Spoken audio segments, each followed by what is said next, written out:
Everybody's got a song inside. Everybody's got a sunny side. Sure as every ocean's got a tide. Everybody's got a song inside. Roland Willits, Old Men Stories. And I'm here with my daughter Melinda. And we're at the cabin, aren't we? Yes, we are. Okay. Beautiful Lake Lizzie. Wonderful. And we're going to talk about pet shops. Now, pet shops are pretty cool. That's where you pick up husbands, right?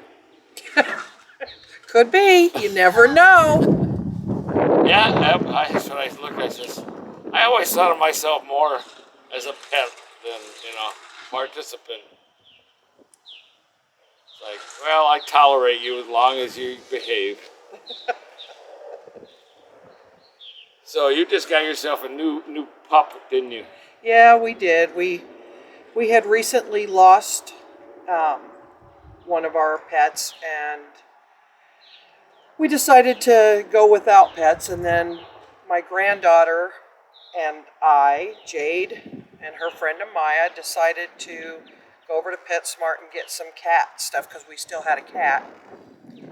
And the animal shelter was having a pet day to adopt some of the strays and stuff. And there was one in a cage that looked exactly like our last pet, which pulled at my heartstrings. And I thought, oh, if I get that one, then everybody would be walking around crying all the time because it reminded them so much of Wilson.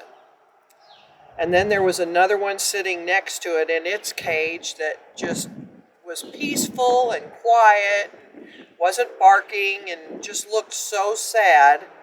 And it also looked bad. It was all mangy and the fur was falling out of it.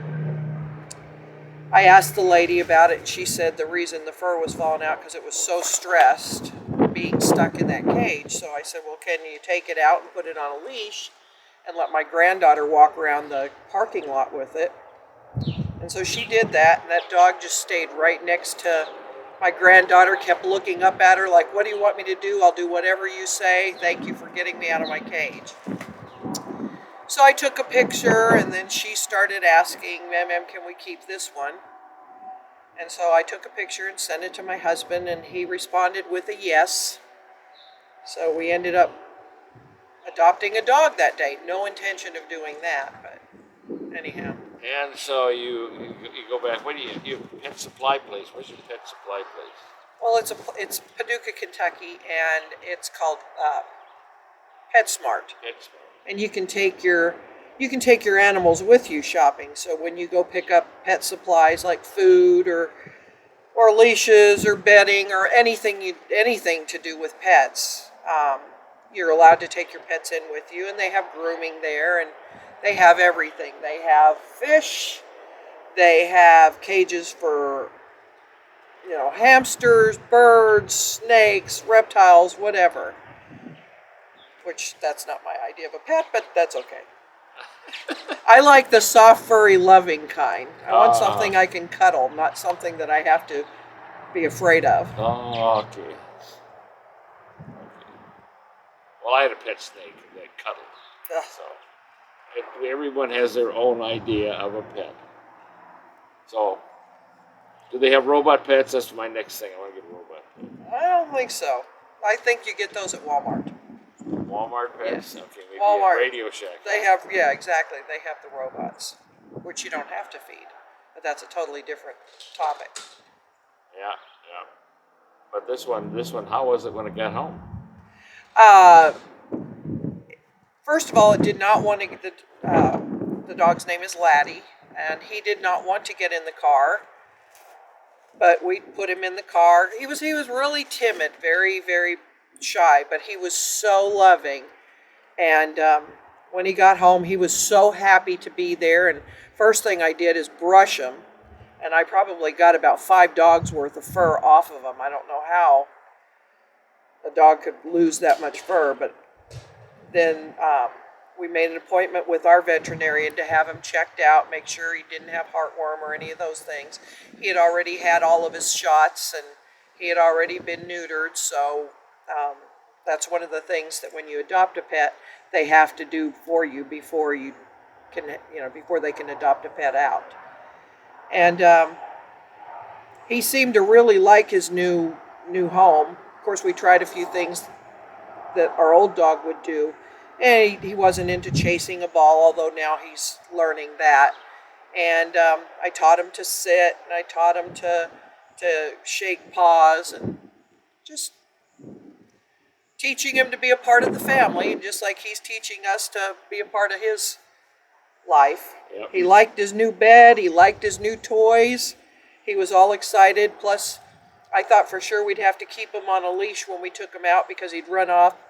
He just took to Rick right away, and off they go. They go out walking around the property, and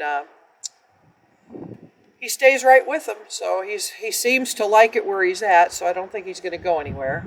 Cool. He and the cat decided while we were here, my daughter said that he and the cat decided to play chase in the house because the cat said, "I don't know you, so I'm gone," took off running, and the dog thought, "Oh, you want me to chase you?" So off they go through the house, but other than that, they must be getting along. I've got no phone calls saying that anybody's disappeared. So what's the cat's name again? Her name is Roger. Her name That's is Roger. That's a whole different story. We thought she was a he.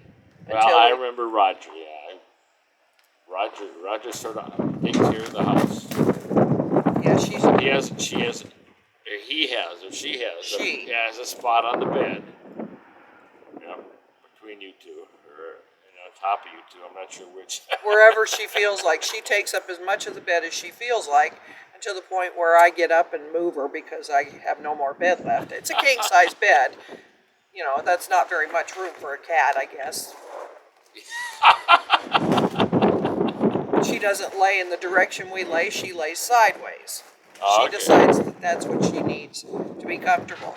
But she cannot just lay over in her own spot. She has to lay against you, which she is extremely warm. So that doesn't work for me.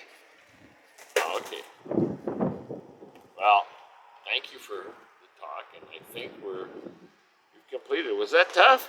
Yeah, it was okay. There we go. Roland Willits, OMSR. Thank you. Sure as every ocean's got a tide, everybody's got a song inside.